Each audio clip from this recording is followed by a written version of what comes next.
네, 글로벌 핫 이슈 시간입니다. 간밤 어떠한 뉴스들이 시장에 영향을 미쳤는지 확인해 보도록 하겠습니다. 이 시간 이투데이 민태성 부장과 함께하도록 하겠습니다. 부장님 안녕하십니까? 안녕하십니까? 어서 오십시오.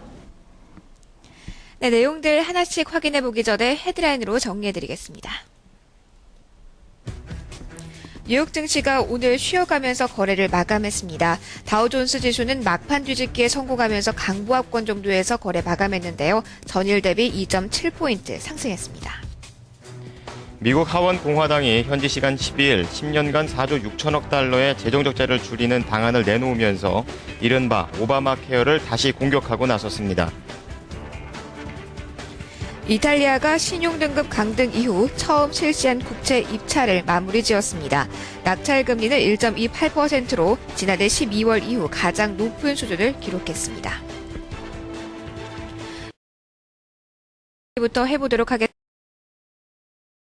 좀 쉬어가는 모습이 나왔는데요. 네. 다우존스 지수만이 좀 강한 체력을 보이면서 강보합권 정도에서 거래 마감이 됐네요. 네, 다우지수가 장중 등락을 거듭하는 혼조 장세를 펼친 끝에 소폭의 오름세로 장을 마감했습니다.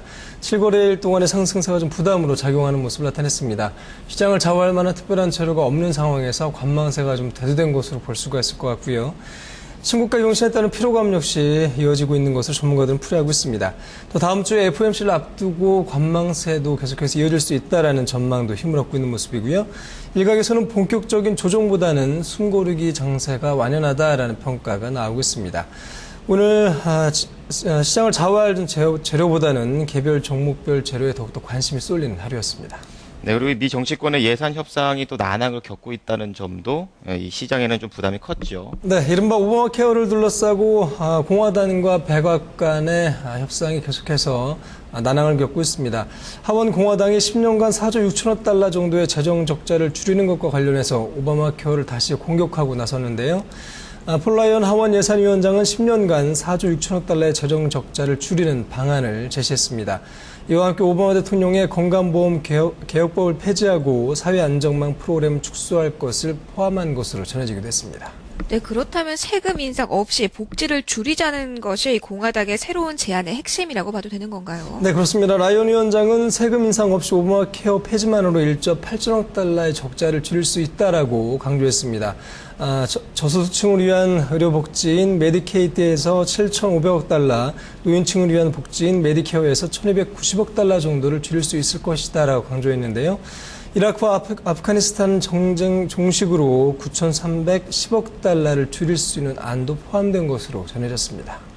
이런 안에 대해서 백악관은 바로 반대 의사를 내놨네요. 네, 그렇습니다. 백악관과 공화당의 갈등은 더욱더 커질 것으로 보이는데요. 제이 카니 백악관 대변인은 오늘 성명을 발표했습니다. 공화당의 안에 대해서 산수조차 맞지 않는 안이다라는 비판을 내놨습니다. 특히 하원 공화당 예산안은 부유층의 탈세를 막지 못할 것이다라고 강조했고요. 이와 함께 재정 적자 역시 줄이지 못할 것이다라고 비난했습니다. 해리 리드 민주당 상원 원내대표 역시 오늘 공화당의 안에 대해서 부유층의 세금 감면 혜택을 주고 중산층에는 오히려 세금 부담을 늘리는 그런 안이 될 수밖에 없을 것이다라고 강조했고요. 한편 민주당은 오늘 13일에 사회보장 지출을 현행대로 유지하는 대신 고소득층의 세율을 올리는 방안을 제시할 것으로 알려졌습니다. 네, 유럽 쪽의 소식을 보죠. 호재와 악재가 좀 동시에 전해졌는데요. 네. 이탈리아를 둘러싼 이 불확실성은 좀 여전하네요. 네, 이탈리아를 둘러싼 정치적인 불확실성은 계속해서 시장의 부담으로 작용하고 있습니다. 특히 국채금리가 오르면서 이 같은 불안감을 반영해 준 것으로 볼 수가 있을 것 같은데요. 지난주에 국가 신용등급이 강등됐다는 사실도 다시 한번 시장의 부담으로 작용하고 있습니다. 이탈리아 재무부는 오늘 국채 입찰에서 77억 5천만 유로 규모의 1년 만기 국채를 발행했다라고 밝혔는데요. 낙찰 금리는 1.28%를 기록했습니다. 지난해 12월 이후에 가장 높은 수준이 되겠습니다. 지난 입찰에서는 1.094%를 기록한 바 있습니다. 네, 영국 쪽도 이 경기 침체 우려가 커지고 있는데요. 이 제조업 지표가 부진했다고요? 네, 영국 경제 역시 좋지 않은 소식이 전해졌습니다. 영국 통계청이 지난 1월 달에 산업 생산을 공개했는데 전월 대비 1.2% 감소한 것으로 집계가 됐습니다. 지난해 12월 달에 1.1% 증가세를 기록한 이후에 한 달 만에 다시 감소세로 돌아섰습니다. 시장이 전망했던 0.1% 증가보다도 상당히 부진한 성적을 면치 못했고요. 부문별로는 원유와 가스 생산이 4.3% 비교적 큰 폭으로 감소했습니다. 제조업은 1.5% 줄었고요. 도이체방크는 산업 부분이 성장하지 못할 가능성이 크다라고 비관적인 전망을 내놨습니다. 현재 영국 경제가 또 다른 경기 침체를 피하는 것은 어려울 것이다라고 덧붙이기도 했습니다. 네, 영국에 대해서 부정적인 이야기가 들려오네요. 네. 독일의 경제연구소 쪽에서도 독일의 경제 성장을 전망치 하향 조정했다라는 소식이 있었다는 부분도 함께 체크를 해보시고요. 스페인 쪽을 보면은 낮은 금리로 국채 발행에 성공했다라는 소식이 있네요. 네, 제2의 뇌관으로 꼽혔던 스페인 금융시장은 안정되는 모습을 보이고 있습니다. 이탈리아와 좀 대조된다라고 볼 수가 있을 것 같고요. 스페인 재무부 또한 오늘 총 58억 3천만 유로 규모의 6개월과 1년 만기 국채를 발행하는 데 성공했다라고 밝혔습니다. 기존 목표가 45억에서 55억 유로 정도였는데요. 예상보다 최대치를 기준으로 한다면 3억 유로 정도 국채 발행 규모가 늘어났습니다. 낙찰 금리 역시 6개월물이 0.794%를 기록을 해서 지난달에 0.859%보다 낮아지는 모습을 보였고요. 1년물 역시 1.363%로 이전 1.548%보다 금리가 하락했습니다. 네, 유럽 증시 쪽 보도록 하겠습니다. 혼조로 마감을 했다고요? 네, 유럽의 주요 증시 역시 혼조세로 장을 마감했습니다. 영국 증시가 0.11% 올랐는데 반면 프랑스 증시 역시 0.1% 올랐고요. 반면에 독일 증시가 0.23% 빠지는 약세로 장을 마감했습니다.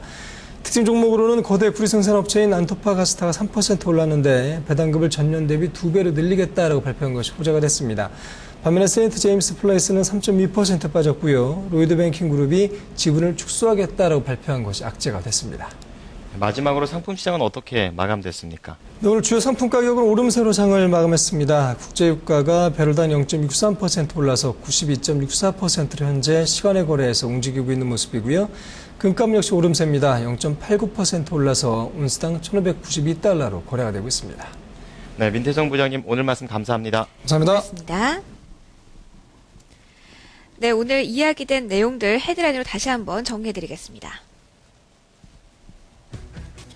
뉴욕 증시가 숨고르기 장세를 연출했습니다. 다우존스 지수가 막판 뒤집기에 성공하면서 강보합권에서 거래 마감지었는데요. 2.7포인트 상승 마감했습니다. 미국 하원 공화당이 10년간 4조 6천억 달러의 재정 적자를 줄이는 방안을 내놓으면서 이른바 오바마 케어를 다시 공격하고 나섰습니다. 민주당은 사회보장 지출에 대해서는 현행대로 유지하는 대신에 고소득층의 세율을 올리는 방안을 13일 발표할 예정입니다. 이탈리아가 신용등급 강등 이후 처음 실시한 국채 입찰에서 1년 만기 국채 발행에 성공했습니다. 낙찰 금리는 1.28%로 지난해 12월 이후 가장 높은 수준을 기록했습니다. 이어서 미국 시장을 움직인 재료들 키워드로 살펴보도록 하겠습니다. 최하나 캐스터가 전해드립니다.